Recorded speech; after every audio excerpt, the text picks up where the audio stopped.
expect another hot and dry day across the Rio Grande Valley with high temperatures ranging from the upper 80s along the coast to the low 100s in the upper valley. But what is going to be a little bit nice is those winds. We are going to be a little bit breezy with winds up to 14 miles per hour, but gusts could be up to 21. But the reason why we've had very hot and dry weather conditions is because we're in the influence of this ridge of high pressure in the upper levels of the atmosphere. This is the reason why we've been hot and dry, and at the surface the high pressure system is associated with sinking air, so that makes it difficult for clouds to form, hence why we've had mostly sunny skies. And we'll be in the influence of this high all the way until Monday, but then it'll start to shift further west and start to break down, and then a weak cold front is going to track further south near the Rio Grande Valley, bringing in those rain chances for us as soon as Tuesday and Wednesday. But until then, you can expect those temperatures to be above normal for the next 6 to 10 days, but not only for us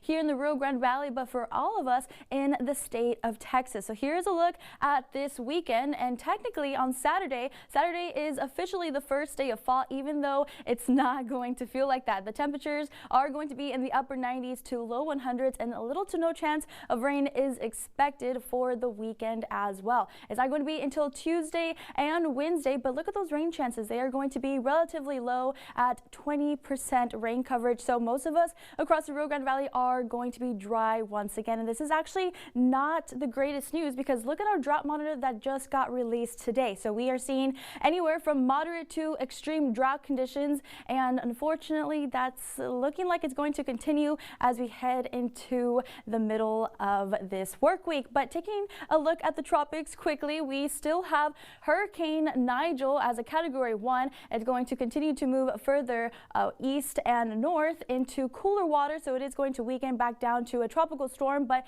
again, it's not really going to affect any landmass, but it is relatively close to Europe. Look, London is right there, and so is Madrid. And now, as of this morning, we have tropical depression number 16. It's going to strengthen to a tropical storm until it makes landfall in North Carolina and then pivots back into the Atlantic. But of course, it's not really going to affect us here locally. But here's a look at our next 7 days. So remember, very dry conditions, except for maybe Friday. A stray shower or two could be possible, but the rain coverage is going to be less than 10%, and we're not really going to see those rain chances increase until the middle of the work week.